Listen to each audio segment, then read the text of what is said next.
Amigos de Radio Revista Diálogos y quienes nos siguen también en Punto de Vista, el día de hoy tenemos como invitado al expresidente Lucio Gutiérrez. Recordamos que estamos en una serie de expresidentes y presidentas del Ecuador dialogando de cómo fueron sus gobiernos, cómo ingresaron en el mundo político. Con el coronel Gutiérrez queremos hablar con él desde cuándo incursiona en política. El Ecuador recuerda lo que pasó el 21 de enero del año 2000. ¿Por qué usted se toma el Congreso Nacional y se involucra con la política ecuatoriana siendo un coronel del ejército del Ecuador? Muchísimas gracias por esta oportunidad. Un saludo a todos los amables radioescuchas y también a los televidentes.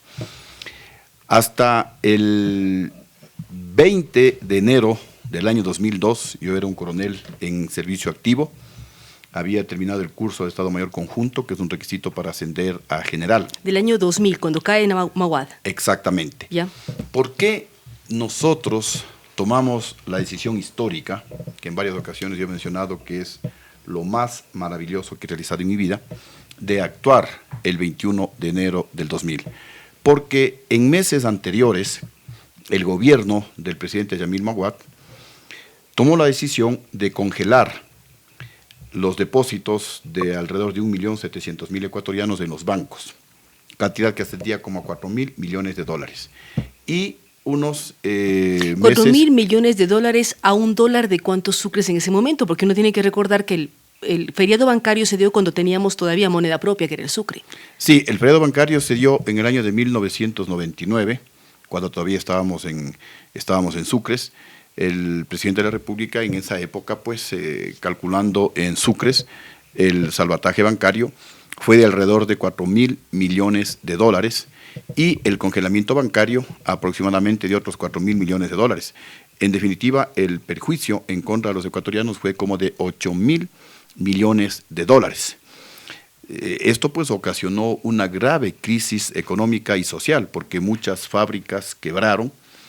La gente se desesperaba en las calles, mucha gente había vendido en esos días su terreno, su departamento, su vehículo, su negocio y depositó temporalmente en el banco para buscar una mejor oportunidad y comprar un vehículo, comprar una casa, etc. Otras personas depositaron su jubilación, producto de 30, 35, algunos 40 años de trabajo en los bancos hasta ver qué podían hacer con su jubilación.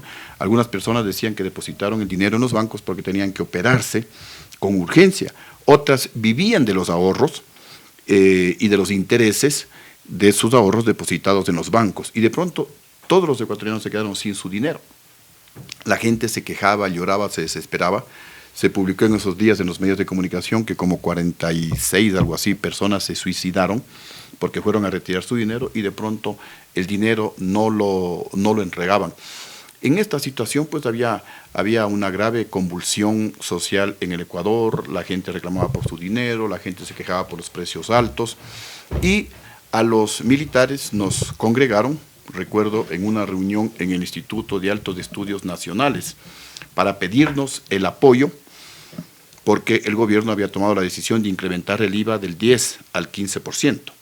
Estuvo en esa reunión el ministro de Defensa de la época, el general José Gallardo, la directora del Sistema de Rentas Internas, Elsa de Mena, entre otras autoridades del gobierno del presidente Maguad, que recuerdo. Un general se paró y dijo que estaba de acuerdo, que apoyaban esa decisión tomada por el gobierno nacional. Y yo me paré posteriormente, era coronel en servicio activo, les dije que no estaba de acuerdo, que no era posible que el gobierno castigue más al pueblo ecuatoriano para satisfacer las ansias de dinero y proteger la corrupción de un grupo de banqueros. Y que si eso hacía el gobierno, el pueblo con seguridad se iba a levantar y nosotros los militares le apoyaríamos a ese pueblo. Esta declaración que yo realicé me ocasionó una serie de dificultades, pero también frenó. En esa época las reuniones del IAEN eran secretas. Guardaban acuerdos de confidencialidad, lo que se trataba dentro no se difundía. No se difundió, estábamos los militares desde el grado de mayor hasta el grado de general. Lo que pretendían pues es de alguna manera condicionar el apoyo de Fuerzas Armadas para tomar esa decisión. Igualmente en esos días yo entregué un documento escrito al comandante del ejército, el general Telmo Sandoval, manifestándole algo más o menos parecido, que los militares estamos para defender a nuestro pueblo, que no es democrático meterle la mano al bolsillo del pueblo ecuatoriano para proteger a un grupo de banqueros corruptos, que los militares, insisto, debemos de estar siempre junto al pueblo, ese pueblo que estuvo junto a nosotros en la guerra de 1995 en el CENEPA. Estas acciones eran en el año de 1999. Posteriormente, casi a finales del año de 1999, también entregué yo por escrito un documento al jefe del Comando Conjunto, el general Carlos Mendoza, en donde le manifestaba algo más o menos parecido.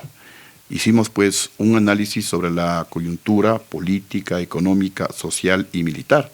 Y también manifestábamos que el descontento de la población era de tal magnitud que en cualquier momento podía esto desencadenar Usted decía al en inicio de la una guerra entrevista, civil. Lo que más ha llenado de satisfacción en su vida es haberse metido en política en enero ya del año 2000. No haberme metido en política, sino haber sacrificado algo que yo amaba y amé, pero con pasión, que es la carrera militar.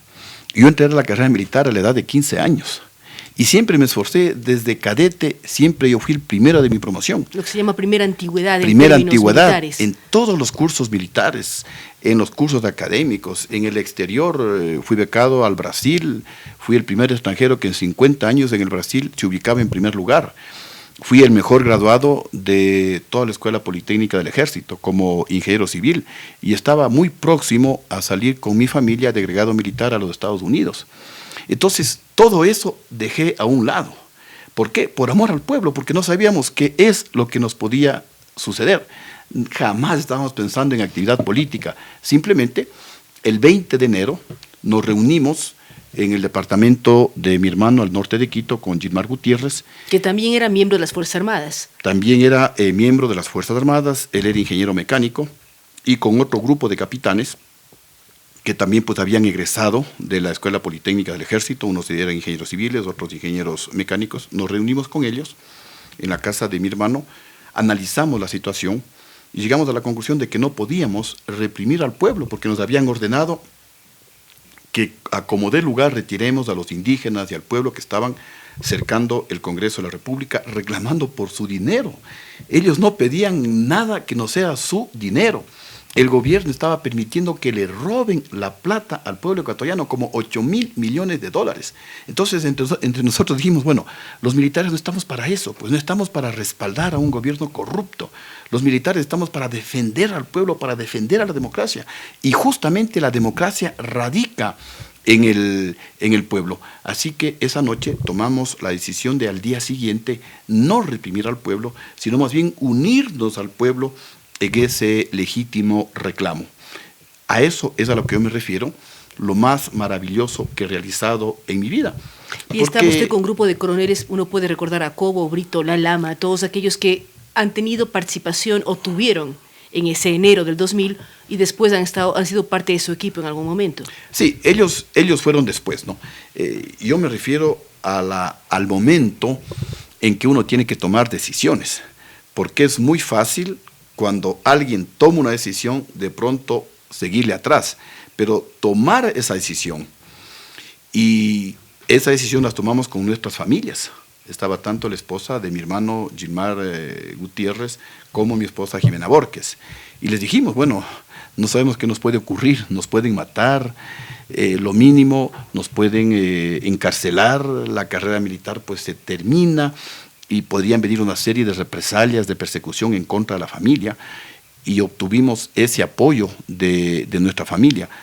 Son momentos también de una inmensa sensibilidad, cuando por ejemplo mis hijas pequeñas se enteraban de lo que nosotros íbamos a hacer, y sobre todo la más grandecita, que ya se daba cuenta de la decisión que estábamos tomando, que se me abrazaba, que me decía, papito, no, te pueden matar, no te vayas. La otra más pequeña, que me decía, no, papito, sí, anda nomás, nosotros vamos a rezar porque no te ocurra nada. ¿Y qué pasó esa noche en donde ustedes asumen como triunvirato? Uno recuerda la figura del expresidente de la Corte, Carlos Solórzano Constantine, el propio general Mendoza y Vargas. Usted no era parte del triunvirato que asume esa noche para amanecer 21 a 22 de enero. ¿Qué sucedió cuando posteriormente toma el poder Gustavo Noboa en legítima sucesión en ese caso ya? A ver, en forma sucinta. Muy sucinta, porque queremos hablar sobre todo de su gestión como presidente. Así también. es. Nosotros llegamos al Congreso de la República, nos unimos a la protesta del pueblo ecuatoriano. Pero básicamente del movimiento indígena. Del movimiento indígena, con movimientos sociales, de trabajadores, obreros que se encontraban cercando el Congreso de la República. Era un día viernes, no había actividad legislativa, por eso también es que tomamos la decisión de actuar ese 21 de enero. Ingresamos al interior del Congreso Nacional, ahí se instaló algo así como un parlamento popular, y son ellos los que nombran una junta cívica de salvación nacional, así se denominó. A mí me nombraron presidente de esa junta cívica. Estaba al lado del presidente de la CONAIE, Antonio Vargas. Y ahí pues me entero que también era parte de esa junta cívica, ahí no era triunvirato, era una junta cívica, el expresidente de la Corte Suprema de Justicia, el doctor Carlos Solórzano, con quien yo jamás había conversado. Nosotros participamos casi espontáneamente, si bien es cierto que la decisión la tomamos la noche anterior.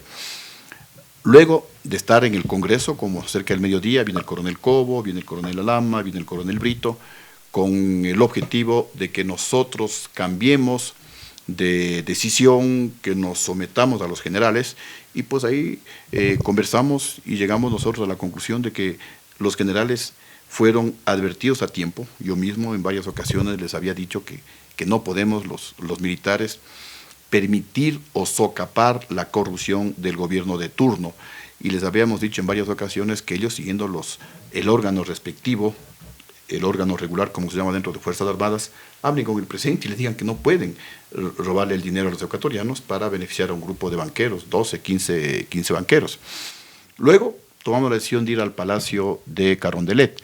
Ahí conversan y tratan de organizar lo que se llamó un triunvirato civil-militar. Y me quisieron a mí designar, y les dije que no, que mi actitud era únicamente cívica y que yo me regresaba a mi cuartel, que en ningún momento participé para tratar de tomarnos el poder por la fuerza. Viendo la actitud mía, se forma un triunvirato con el general Mendoza y me nombran ministro de gobierno. Igualmente, pues yo no acepté ese cargo. Ratifiqué mi decisión de que la actuación había sido únicamente cívica, únicamente patriótica, llamar a la conciencia del pueblo ecuatoriano, advertir al gobierno que no podía seguir con esa decisión de robarle el dinero al pueblo ecuatoriano y que yo me retiraba a mi cuartel.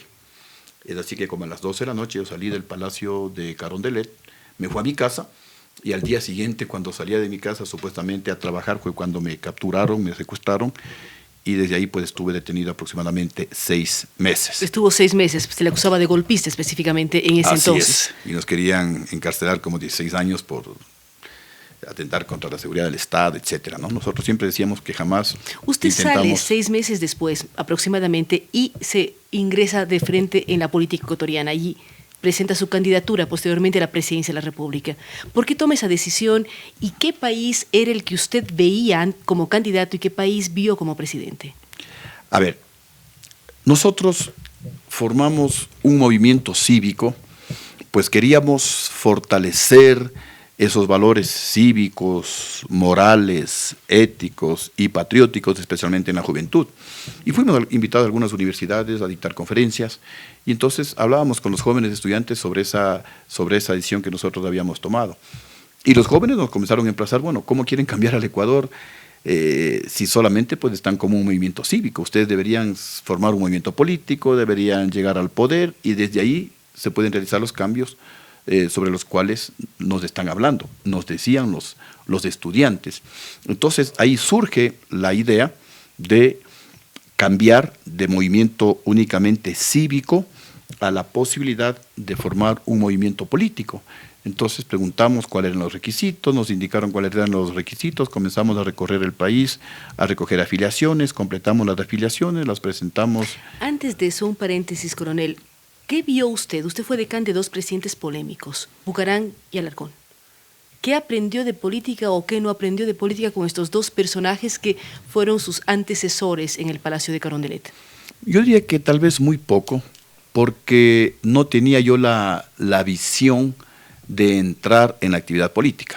Yo ingresé al ejército para tratar de llegar al máximo escalón, a ser comandante del ejército, a ser general, a ser jefe del comando conjunto. Pero fue el máximo jefe de las Fuerzas Armadas al ser presidente también. Sí, al ser presidente pues superé el comandante sueño, jefe. Comandante jefe de todas las Fuerzas Armadas.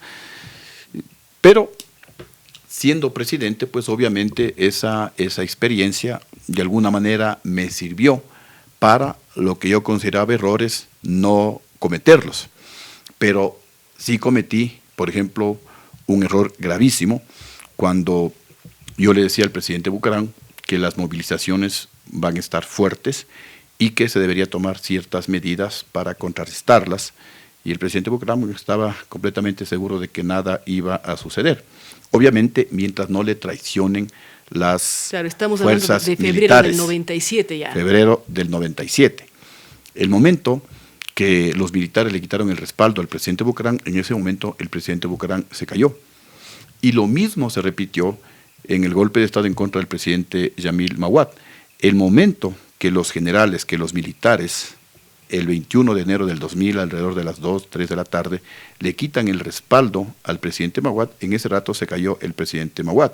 Y lo mismo sucedió conmigo, un poco adelantándome antes de hablar sobre nuestro gobierno. Sobre su gobierno, pero ¿cómo fue posible que siendo usted un ex militar no perciba lo que iba a ocurrir y le iban a quitar el respaldo a las Fuerzas Armadas también a usted? Sí, eso digo, fue el mismo error. Yo pensé que jamás los militares me traicionarían. Es más, cuando hubo los rumores y alguna gente habló conmigo y me dijo que los generales se habían reunido con el doctor Rodrigo Borja, se habían reunido con el general Moncayo, se habían reunido con Febres Cordero y que el golpe de Estado prácticamente estaba listo. Yo les llamé a los generales a mi despacho en varias ocasiones y les pregunté, les dije, a ver, tengo esta información, ¿qué hay de cierto? Y lamentablemente los generales demostraron o mejor dicho, ninguna preparación ética, pues le mintieron a su comandante en jefe al decirme que jamás ellos le podían traicionar al presidente de la República, que yo era el primer militar que de manera constitucional había llegado a la presidencia de la República. Y el error mío fue creerles a los generales. Igualmente le llamé al vicepresidente Palacio y le tuve en 3, 4 ocasiones en mi despacho, en el despacho de la presidencia. Y también mirándole a los ojos le dije, Alfredo, conozco que estás conspirando en contra de nuestro gobierno, en contra de tu presidente. Igualmente me juró que jamás él podía conspirar contra el presidente Lucio Gutiérrez. Me dijo, mire señor presidente, yo gracias a usted llegué a ser vicepresidente, jamás hubiera sido vicepresidente. ¿Cómo yo le puedo traicionar a usted? Y lamentablemente pues yo cometí el error que creo que cometemos la mayoría de ecuatorianos, que creemos que el resto de personas son como uno. Porque si yo digo algo, yo creo que eso es cierto. Y yo creí en la palabra del general, de los generales, del jefe del comando conjunto. Y del vicepresidente. Pero si analizamos el gobierno, usted habló ya de la necesidad de formar un partido, reunieron firmas, crearon sociedad patriótica. ¿Cómo fue su gobierno? ¿Qué presupuesto tenía? Si uno mira ahora las actuales aprobaciones del presupuesto general para el 2015 y se habla de 36.000 millones de dólares, ¿con qué presupuesto trabajaba Lucio Gutiérrez? El presupuesto del año 2003 fue de alrededor de 6.000 millones de dólares. Es decir, 6 veces menos que el actual. 6 veces menos que vamos a tener en el 2015. Que en el 2015. Y en nuestra época, así como en épocas anteriores a la mía, el problema era financiar el presupuesto del Estado, porque de los 6.000 millones de dólares, nosotros alcanzábamos a financiar como 4.000 millones de dólares. ¿En cuánto estaba el precio del petróleo a nivel internacional, un promedio de su gobierno? El precio del barril de petróleo en el año 2003 bordeó entre los 23 y 24 dólares, y en el año 2004, 2005, bordeó entre 35 y 36 dólares. Pero nosotros, en el presupuesto del Estado, colocamos el valor de 18 dólares. Y todo aquello que costaba el petróleo por encima de los 18 dólares, ahorramos en un fondo de contingencia, que que lo llamamos el Fondo Petrolero del FEIREP. ¿Para qué era ese fondo de contingencia? Era para la eventualidad de que baje el precio del barril de petróleo, de los $18 que estaban considerados en el presupuesto del Estado, para catástrofes naturales, para cualquier problema que podría tener el Ecuador. Porque sin una familia uno tiene que hacer un esfuerzo por algo ahorrar de lo que recibe. Pero cuando el FEIREP se disuelve, en el gobierno de Alfredo Palacio se hablaba de que era un fondo para pagar la deuda externa y que por lo tanto ellos querían invertir más en el área social y no pagar a la deuda externa. Mire, en este gobierno se han dicho muchas mentiras. Y decían a continuación que el FEIREP nosotros lo habíamos tenido para financiar el pago de la deuda externa. Si es verdad que uno de los objetivos del Fondo Petrolero del FEIREP era también tratar de hacer recompras de la deuda externa, pero en mi gobierno, en los 2 años, 4 meses, jamás renegociamos un solo centavo de la deuda externa. Jamás utilizamos recursos del Fondo de Estabilización Petrolera, llamado FEIREP, para recomprar deuda.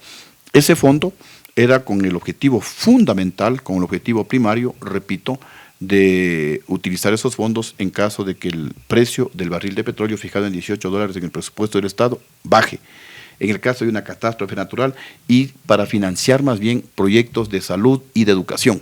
Jamás se utilizó un solo centavo, repito, en temas de pago o de recompra de deuda externa. Y mire, yo tengo aquí algunos valores. Por ejemplo, según la Flaxo, la Facultad Latinoamericana de Ciencias Sociales, en los años 2003-2005, en el gobierno de Lucio Gutiérrez, la pobreza se reduce a un porcentaje mayor al 4% anual. Lo dice la Flaxo. Y hay varios catedráticos de la Flaxo que trabajan en el gobierno del presidente Correa. Y ellos mismos dicen que entre el 2007 y 2009, los 2 primeros años del presidente Correa, la pobreza se reduce a menos del 1% anual. ¿Y cuánto dinero nosotros teníamos en esa época para invertir en la parte social? Apenas 1.600 miles de millones de dólares. El presidente Correa tuvo más de 5.400 miles de millones de dólares, es decir, como 4 veces más. Sin embargo, nosotros redujimos la pobreza por año como 4 veces más. Acá hay otro dato también sobre la pobreza. Este dato es del INEC y del CICE. El INEC, como ustedes saben, es el Instituto Nacional de Estadísticas y Censos, el CICE del Sistema Integrado de Indicadores Sociales del Ecuador. Según ellos, entre el año 2003 y 2005, la pobreza se reduce 7.7%. Según el mismo INEC y el CICE, 2007-2009, los 2 primeros años del gobierno del presidente Correa, la pobreza se reduce apenas del 0.7%. Es decir, en nuestro gobierno, con muchísimo menos dinero, con un precio del barril de petróleo en el presupuesto del Estado de apenas $18, frente a cerca de $150 el precio del barril de petróleo que tuvo el presidente Correa. Sin embargo, pues con nosotros la pobreza se reduce 11 veces más. 11 veces más. Y el presidente Correa pues habla del milagro ecuatoriano. ¿Qué ocurre con Lucio Gutiérrez y las áreas sociales? ¿Qué pasó en educación, en salud, en bienestar social en el país durante los 2 años y un poco más de su gobierno? Aquí tengo otro dato sobre el tema social, sobre el tema de educación. Según el INEG y según el CICE, entre el año 2003 y 2005, la tasa de matriculación en educación básica con Lucio Gutiérrez se incrementa el 9.4%. En el gobierno del presidente Correa, 2.1%. Tengo acá también el dato del INEG y del CICE en bachillerato, tasa neta de matrículas en bachillerato. En el gobierno nuestro, 2003-2005, se incrementa la tasa neta de matrícula en el bachillerato 4.5%. En el gobierno del presidente Correa, 2007-2009, el 3.6%. ¿Qué significa esto?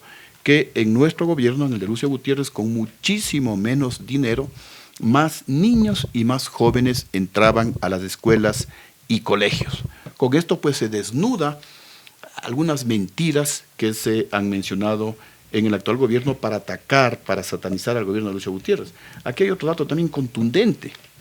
En el gobierno de Lucio Gutiérrez, según el INEG y el CICE, el analfabetismo se reduce el 1.4%.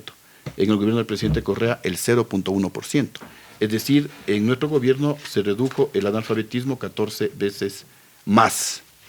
Usted da una serie de datos, coronel, que son interesantes que todos conozcamos, recordamos y analicemos en un momento dado. Pero a usted un momento también decía, usted se involucró en temas políticos, incluso dejó su carrera militar en enero del 2000, cuando estaba en contra del feriado bancario y lo que ocurrió con la banca privada ecuatoriana. ¿Por qué en su gobierno, o qué pasó en su gobierno frente a los banqueros que se fueron con dinero del país? O aquellos banqueros que en este momento tienen orden de prisión en algunos casos, pero que en su gobierno, ¿qué pasó con estas personas que utilizaron el dinero ecuatoriano? En mi gobierno llegaron a estar 5 banqueros presos.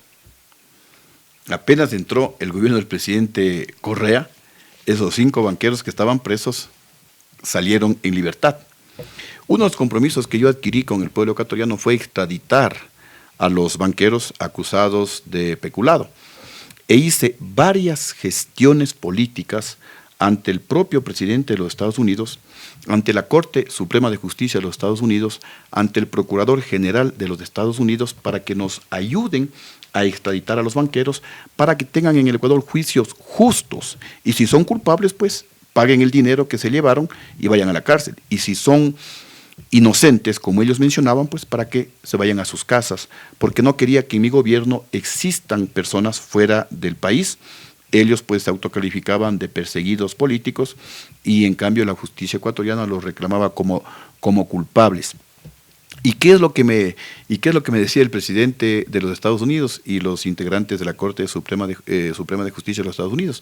Que no había voluntad política en la Corte Suprema de Justicia ecuatoriana, que ellos pedían los expedientes y la Corte Suprema de Justicia del Ecuador no les enviaban los expedientes, que pedían ciertos datos y les enviaban cambiados esos datos. Y por eso usted encontró una forma de cambiar las Cortes, que fue una de las causas de su caída. Justamente para analizar la situación jurídica de la justicia, es que yo convoqué al Congreso de la República a un Congreso extraordinario para que analicen la situación jurídica de la justicia, en ningún momento para que cesen a los magistrados de la Corte Suprema de Justicia. Y si el Congreso pues quería cesarles, debía haber actuado únicamente con los 3 magistrados de la Sala de lo Penal, porque los otros magistrados, los de la Sala de lo Civil y las otras salas, pues no tenían absolutamente nada que ver en este tema. En todo caso, el Congreso de la República en esa época interpretaron la Constitución y dijeron que según la transitoria, me parece que es la número 20 de la Constitución vigente, todos los funcionarios nombrados por el Congreso Nacional cesaban sus funciones en enero del 2003, y si estábamos en diciembre del 2004, los magistrados estaban autoprorrogados, es decir, de manera ilegal, según los diputados, y es por eso que ellos, cumpliendo el mandato constitucional, cesaron a esa Corte Suprema de Justicia, que en el argot político la llamaban la febres borgista, porque decían pues que también actuaba políticamente. Y en reemplazo de esa Corte cesada, el Congreso nombró a la una denominada Pichicorte, que fue muy cuestionada. Así es, una nueva Corte, cuyo primer presidente fue el doctor Rodríguez, si no me equivoco. Cuando el doctor Rodríguez renuncia, es que asume el doctor Castro, que tenía el mote de Pichi, y entonces pues le bautizaron a la Corte Suprema de Justicia de Pichicorte. Igualmente, el momento que le nombraron a la Corte Suprema de Justicia, después llamada Pichicorte, el primero, y consta en los medios de comunicación, que criticó esa acción del Congreso Nacional fue el presidente Lucio Gutiérrez. ¿Qué errores usted se reconoce y por qué generaron su derrocamiento? Usted ya nos dijo, el haber confiado en militares, el haber confiado en el vicepresidente, posterior presidente Palacios. ¿Qué errores cometió usted en su gobierno que si volvería a gobernar este país, que se ha presentado ya como candidato en algunas oportunidades, no volvería a cometer? Mire, fundamentalmente en mi gobierno no tuve una adecuada política de comunicación. Y es así que, por ejemplo, según la Flaxo, en mi gobierno es cuando se produce la mayor reducción de la pobreza de toda la historia del Ecuador, más del 4% anual. Para tener una idea, hoy máximo se reduce la pobreza con muchísimo más dinero, alrededor del 1%, creo que por ahí un año llegaron al 1.5%. En mi gobierno tuvimos uno de los crecimientos de la economía más altos de toda la historia del Ecuador y de los más altos de América. Pero ¿por qué el su 9%. nivel de popularidad Esto no se conoció. no era alta? Esto no se difundió. Porque también pues en la época en la que yo estuve de presidente, como yo venía de una formación militar, hubo mucha austeridad. Prácticamente en el 2003 y 2004 no se gastó nada en publicidad, en los medios de comunicación privados, y eso también afectó. Pero fundamentalmente el golpe de Estado se da, y todo pues aquí es con datos, porque hubo un complot ideológico internacional. Porque la gente, cuando yo he salido al exterior a dictar conferencias, se sorprende, dice, pero ¿cómo con 4.000 personas le pueden votar a un presidente? Para tener una idea, en Venezuela se movilizan más de 1 millón de personas. Y en Venezuela la situación es mucho más crítica que en el Ecuador y no pasa nada. En Chile, 300.000 estudiantes protestando contra el gobierno y no pasa nada. En España igualmente, como 300.000 estudiantes y no pasaba nada. En Brasil se movilizan millones de brasileños y no pasa nada. Y aquí 4.000, 5.000 personas y se cae un gobierno.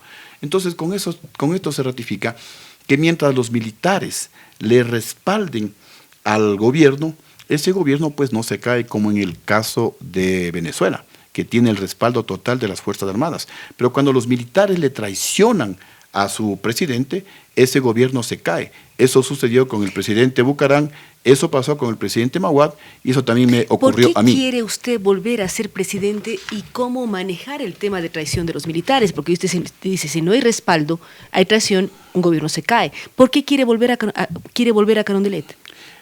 Antes, y en fuera se vino muy rápido porque hay muchísimos temas de cuáles hablar. Miren, esto es un periódico que me parece venezolano, en donde se titula Chávez puso el dinero para golpe en Ecuador.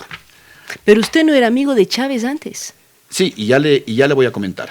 Acá pues se publicó un cable del Wikileaks, el cable 30.154, en donde se menciona que en el golpe en contra de Lucio Gutiérrez hubo un mosaico peligroso, así se define ahí, integrado por el gobierno de Venezuela que financió por las FARC, por activistas cubanos a los que se unieron extremistas ecuatorianos. Lo dice Julian Assange, actualmente protegido por el presidente Correa y asilado en la Embajada del Ecuador en la ciudad de Londres. ¿Qué es lo que pasó? Yo era muy amigo de Chávez, teníamos cierta... Pero también decía que es el mejor amigo de Estados Unidos, entonces tenía una combinación extraña que muchos medios o editorialistas le criticaron en el propio Ecuador cuando se reunió con Bush y decía que era el mejor amigo de Estados Unidos. Bueno, también. Vamos por esta última pregunta que es mucho más simple. Cuando yo salí de la reunión con el presidente de los Estados Unidos, obviamente había una rueda de prensa, y fue un periodista el que me preguntó, y ahora usted va a ser el mejor aliado de los Estados Unidos. Ni siquiera fue una frase mía. Yo le respondí, puedo ser, es decir, en condicional, el mejor aliado de los Estados Unidos, pero en 5 cosas. No fue un cheque en blanco. Y dije, en 5 cosas, en la lucha contra la corrupción en América Latina, en la lucha por reducir la pobreza en América Latina, en la lucha por fortalecer la democracia en América Latina, en la lucha contra el terrorismo y en la lucha contra el narcotráfico. Así, claramente. Por eso es que cuando nos sacaron esto, pues los adversarios políticos, de que yo me había declarado el mejor amigo de los Estados Unidos, porque había libertad de prensa, pero en forma total, a tal punto que tal vez algunos medios de comunicación exageraron y se fueron al libertinaje y entonces mutilaban las declaraciones como esta, en la que supuestamente yo me declaré el mejor amigo de los Estados Unidos. Y nosotros, pues, como no gastábamos en publicidad, simplemente sacamos toda la grabación en las típicas cadenas nacionales que cada vez la gente lo veía, cadenas nacionales menos. hacían en su época? Cada mes, época, ¿cuántas habrán sido? En el peor de los extremos, yo creo que no llegábamos a más de 4 cadenas al mes, es decir, una semanal. Y en ocasiones creo que sacábamos unas 2 al mes. No queríamos cansarle a la población con las cadenas atosigantes que existen en la actualidad y con la propaganda pues multimillonaria a la que lamentablemente pues nos tiene acostumbrados el gobierno nacional. Pero la pregunta sobre la amistad con Hugo Chávez. Teníamos ciertas afinidades, los dos éramos exmilitares, conversábamos y decíamos pues que hay que reducir la pobreza en nuestros pueblos, que hay que combatir la corrupción, los monopolios, las oligarquías corruptas, etcétera. ahí estábamos pues totalmente sintonizados. Pero cuando el presidente Chávez me comienza pues a tratar de influir en mi forma de pensar y decirme que ha llegado el momento histórico de implantar en nuestros países el modelo cubano castrista. En esa época él no hablaba del socialismo del siglo XXI, me decía en donde lo fundamental es controlar los medios de comunicación, porque si no controlamos los medios de comunicación no se puede hacer esta revolución, no se puede hacer este cambio. Y luego me decía, hay que estatizar los medios de producción, es el Estado el que tiene que invertir, hay que cortarles a estas oligarquías. Entonces yo le decía, mira Hugo, estás completamente equivocado, porque si controlamos los medios de comunicación, ¿de qué democracia estamos hablando? Y si controlamos los medios de producción, ¿quién va a invertir en nuestros países? Y si no hay inversión, no va a haber trabajo. Y si no hay trabajo, aumentará el desempleo. Y si aumenta el desempleo, vendrá la pobreza y vendrá el narcotráfico. Así que le decía Hugo, estás equivocado. Si tú haces lo que me estás diciendo, a los pobres, a quienes decimos defender, van a ser los más perjudicados. Y eso es lo que sucedió. Mientras en el Ecuador, en el 2004, la economía ecuatoriana creció al 9%, uno de los crecimientos más altos de toda la historia del Ecuador. Para tener una idea, hoy se crece a menos de la mitad, hoy crecemos como al 4%, la economía ecuatoriana, y el presidente habla del milagro ecuatoriano. ¿Qué diría yo? Que con menos dinero crecí a más del doble la economía. Entonces, mientras nosotros crecimos la economía al 9%, en Venezuela la economía decreció el 9%, una inflación que llegaba como al 30%. Entonces, pues, lo que yo le decía al presidente Chávez era lo correcto. Y se inició un distanciamiento con el presidente Chávez. Él alguna vez vino acá a decir que Lucio es un cobarde, que me ve a mí en las cumbres y me corre. No era que le corría. Lo que pasa es que cuando nos encontrábamos con el presidente Chávez, ¿para qué iba a conversar? Él tenía su idea completamente equivocada, pero metida en su cabeza, como que quería reclutarle al presidente Lucio Gutiérrez para implantar ese modelo totalitario, ese modelo abusivo, ese modelo estatista en el Ecuador. Y yo le decía que no, que él estaba completamente equivocado. Entonces, es ahí cuando Hugo Chávez comienza a planificar el golpe de Estado. Yo le preguntaba, ¿y por qué quiere volver a ser presidente? ¿Cómo manejaría temas de credibilidad con las propias Fuerzas Armadas que siguen siendo tan importantes en el Ecuador?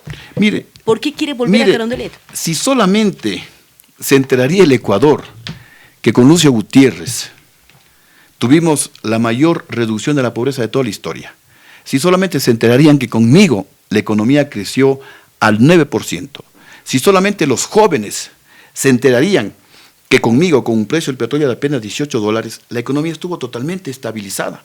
Los precios nunca subieron un centavo, ni de comida, ni precios de medicinas, ni precios de repuestos de vehículos, ni precios de materiales de construcción. Si se enterarían que conmigo el Ecuador, según la ALADI, la Asociación Latinoamericana de Integración, fue uno de los países que más inversión extranjera recibía. Más que Perú, más que Colombia, más que Chile, más que Argentina. ¿Qué hace usted dándonos estos datos para que los jóvenes le crean y los jóvenes le vean como el presidente que usted dice que fue? Porque muchas cosas, cuando usted sale en los spots, vota 3 otra vez, porque los precios no van a subir de nuevo, los jóvenes les queda la duda. ¿Qué hacer para que la gente se acuerde y analice con cifras reales qué pasó en su gobierno? Es que no solamente son los precios que no subieron, es la paz. Es el respeto, es la libertad de expresión. En mi gobierno nunca un estudiante fue encarcelado. En mi gobierno nunca hubo un preso político. En mi gobierno nunca se persiguió a nadie. En mi gobierno hubo paz. En mi gobierno había para los bachilleres el preuniversitario, para que los bachilleres se puedan nivelar y puedan ingresar a la universidad y escoger la carrera que les gustaba, no como sucede ahora, en que como 250,000 jóvenes no pueden ingresar a la universidad. ¿Y de quién es la culpa? Ya no puede el gobierno culpar a los gobiernos anteriores, porque el presidente Correa está 8 años en el poder y el bachillerato dura apenas 6 años. Entonces, si la educación es mala, la culpa es de este gobierno. Y encima de eso, los jóvenes, los pocos que aprueban los exámenes de ingreso, no pueden seguir la carrera que ellos desean. Alguien quiere ser médico y el gobierno dice, no, de acuerdo al puntaje tú no puedes ser médico. Otro quiere ser ingeniero, abogado, profesor, etcétera, y simplemente no pueden seguir muchísimos jóvenes la carrera de su vocación, con lo cual vamos a tener profesionales desmotivados, profesionales posiblemente mediocres porque van a estudiar una carrera que no les gustaba. Y el problema no termina ahí, el problema continúa, porque a los de Quito les mandan a estudiar a Cuenca, a los de Cuenca les mandan a Esmeraldas, a los de Esmeraldas les mandan a Puerto Viejo, a los de Guayaquil les mandan a Loja, y muchísimos jóvenes, porque sus padres no tienen los medios económicos para a su hija o a su hijo rentarles un cuarto mientras estudian en la universidad, se están quedando sin estudiar. Hay muchísimo problema en las escuelas rurales, están cerrando escuelas rurales y le están concentrando a los niños en escuelas más amplias, pero los niños tienen que caminar varios kilómetros para llegar a esa escuela. De las escuelas están suprimiendo los cargos de inspectores escolares y colegiales, están suspendiendo los cargos de los colectores, están suspendiendo inclusive el de conserje, cosa que cuando uno conversa con los profesores y con los padres de familia están aterrados, casi que no hay control en las escuelas, y los niños están cayendo y siendo presa fácil de las mulas del narcotráfico que fueron liberadas por el presidente Correa. Les están vendiendo como caramelitos envueltos en un papel esa droga terrible que es la droga H, que me decían a más de la coca, tiene componentes de cemento, hasta racumín. Y eso están ingiriendo nuestros niños de 8, de 9 años. ¿Qué pruebas tiene usted de esto? Porque lo que está diciendo es extremadamente fuerte. Es gravísimo, pero si hay muertos, si hay muertos. ¿Y qué pruebas? ¿Usted tiene la famosa droga, estos caramelos, o saber dónde está para poner alertas en toda la población, sobre todo padres y madres de niños que pueden tener acceso a esto? Voy a decir algo más grave, porque usted me decía, ¿por qué quiere ser presidente? Bueno, no. Primero que a mí no me quita el sueño, gracias al apoyo de 3 millones de ecuatorianos, a la bendición de Dios. En las últimas elecciones le fue muy mal, pero no sacó muchos votos. Fui presidente del Ecuador y ya fui presidente del Ecuador, entonces no me quita el sueño. ¿Por qué yo estoy en esta lucha? Porque amo mi país, porque me preocupa muchísimo ver cómo un gobierno como el actual, y voy a decir algo sumamente grave, estimula el tráfico de drogas en el Ecuador. Este gobierno que mantiene en la impunidad uno de los casos que afecta a la dignidad y al honor de todos los ecuatorianos, conocido como la narcovalija, gente de este gobierno, a través de la valija diplomática ecuatoriana, envió droga hace como 3 años a Italia, y aquí no pasa absolutamente nada. Este gobierno que liberó a varios miles de mulas que han traficado hasta con 2 kilogramos de droga. Este gobierno que puso una tabla de consumo de drogas. Y si hay una tabla de consumo de drogas, alguien tiene que vender la droga. Entonces, este gobierno directa o indirectamente está estimulando el tráfico y el consumo de drogas en el Ecuador, y nuestros niños de 8, de 9 años, ya no los colegiales, estoy hablando de las escuelas. ¿Y no tiene miedo de este gobierno que usted menciona y hablaba de libertad de expresión? Le pongo una demanda por lo que está diciendo, porque es durísimo lo que dice usted. El gobierno está estimulando el uso de drogas en el país. Es que, mire, las evidencias están allí. Que este gobierno le mienta al Ecuador y al mundo es otra cosa, pero hay una tabla de consumo de drogas. Está en impunidad el caso de la narcovalija. Aquí ingresan y hemos descubierto 3 narcoavionetas porque se cayeron, no porque les han capturado en el aire. Las mulas del narcotráfico que traficaban hasta con 2 kilogramos de droga, es decir, más de 4 libras de droga, fueron liberadas. No me estoy inventando nada, son verdades. Y obviamente, pues, yo he estado 2 veces preso, y las 2 injustamente preso desde mi punto de vista. Una por la caída de Mauad. Una por haber actuado, y como ya lo dije, fue lo más maravilloso que he hecho en mi vida. Sacrifiqué mi carrera militar por defender al pueblo. Nadie le defendía al pueblo. Esa gente que lloraba, que se desesperaba en las calles, y nadie hacía algo por defender a esa gente, pues ahí estuvimos nosotros. Ahí estuvo Lucio Gutiérrez, sacrificando su carrera militar, siendo el mejor coronel de su promoción.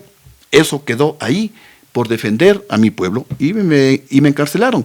Y la segunda vez, luego del golpe de Estado, cuando se inventaron una serie de infamias, que mi familia tenía centros comerciales, que mi hermano tenía pozos petroleros, que yo tenía haciendas por todo lado, renuncié al asilo político en Brasil, luego fui a Colombia para terminar de escribir mi libro titulado El Golpe, renuncié al asilo político en Colombia y vine voluntariamente al penal García Moreno a dar la cara. Estuve 6 meses injustamente preso, y todas las 94 indagaciones o juicios que me implantaron, gané toditas las los 94 juicios. ¿Por qué razón este rato, cuando se habla de alianzas políticas de oposición, a usted no quieren conversar con usted? Uno mira lo que habla el señor Lasso o el señor Montú para los diferentes grupos y sectores políticos. ¿Por qué no hay un acercamiento más fuerte hacia usted? Usted en algún medio dijo, voy a poner otra mejilla para lograr una alianza de la oposición. Porque yo sí amo al Ecuador, pues. Porque yo me considero ante todo soldado de la patria. Y el soldado está listo a entregar su vida por su país. ¿Por qué me voy a quedar aquí? Porque yo no tengo departamentos en Bélgica o en los Estados Unidos. Porque mi madre está enterrada aquí. Tengo una hija enterrada aquí. A mí me van a enterrar aquí. Y porque me duele en el alma lo que está ocurriendo en el Ecuador. Y porque yo no transo absolutamente con nadie. Y porque yo sí tengo las manos limpias de sangre y de corrupción limpias. Y porque ando por todo el país mirando a los ojos a las personas honestas. Porque a mí y a mi familia nos han rebuscado hasta por debajo de la alfombra. Y jamás nos van a encontrar absolutamente nada. Y por eso lo que vine a la cárcel, pues, con gobierno golpista en contra, con el ministro de Economía golpista en contra, el economista Rafael Correa Delgado. Él mismo se declaró el primer forajido. Fue golpista en contra de mi gobierno y se benefició del golpe de Estado, se benefició del cometimiento de un delito al ser ministro de ese gobierno de facto del vicepresidente Alfredo Palacio. Y sin embargo, pues, este gobierno me ha implantado 4 juicios. Aquí tengo, en un juicio me acusan de magnicidio o de intentar asesinar al presidente Correa. Está aquí, fui a declarar hace como 3 o 4 años. Y todavía falta el 30S. Estos son juicios que me plantearon. Uno, porque supuestamente, bueno, uno más descabellado que otro, ¿no? En el uno me acusan de intentar matar a Rafael Correa, porque decían que por ahí he comprado un misil. En los antecedentes de este juicio dicen que por ahí yo he escondido como 40 toneladas de dinamita aquí en Quito, que tengo unos guerrilleros de Colombia y voy a volar Carondelet. Toda una fábula. En el otro me acusan de piratería marítima. En esa época estaba de moda la película Piratas del Caribe. Entonces yo dije, bueno, parece que se ha dejado influenciar por la película, que me acusaban de piratería marítima. En el otro me acusan de renegociar mal la deuda externa junto a algunos otros expresidentes. Cuando en mi gobierno, como ya lo mencioné, no renegociamos un solo centavo de la deuda externa. Y en otro pues me acusan de que junto con la ex prefecta, o la actual también prefecta de Orellana, la señora Guadalupe Llori, quisimos o intentamos dar un golpe de Estado cuando reclamaban pues en el sector de Dayuma por falta de obras para la provincia de Orellana, y con la prefecta pues no recuerdo haber estado vis a vis, posiblemente en la campaña del 2002, a lo mejor estuvimos en algún momento cara a cara, pero nunca me he reunido con ella, y sin embargo pues tengo esos 4 juicios. Se les cayó un juicio que nos montaron cuando nos quisieron acusar a Gilmar, a Julio Logroño, que en paz descanse, y a mí, de que queríamos comprar asambleístas de Montecristi, el caso conocido como Caula y Muñoz, hasta que el propio Caula y Muñoz, porque seguramente no le cumplieron, salió en un canal de televisión y dijo que todo había sido montado por el gobierno. Y sin embargo, pues ya nos acusaban, durante 3 meses salían todos los días en televisión el gobierno, pues que Lucio Gutiérrez quiso comprar asambleístas y que cada asambleísta costaba $3 millones para insinuar pues que teníamos tanto dinero que estábamos dispuestos a pagar 3 millones por cada asambleísta. Este juicio se cayó y no saben cómo montarme la patraña de que yo soy el actor intelectual de la farsa del 30 de septiembre del año 2010. Todos los ecuatorianos sabemos que eso fue una farsa y no hubo absolutamente nada. Lamentablemente el tiempo ha corrido. Sí, hemos estado hablando más de 40 minutos, casi 50 minutos. Queremos agradecer su presencia en los micrófonos. Falta muchísimo, habrá otras oportunidades. Y lo importante, amigos, es mantener la memoria histórica, saber quiénes fueron presidentes, qué están haciendo ahora, sus futuros y sus aspiraciones también, como el expresidente Lucio Gutiérrez, de volver a Carondelet. Estaremos con ustedes en otros momentos y en otras transmisiones, entrevistando a los expresidentes de la República del Ecuador.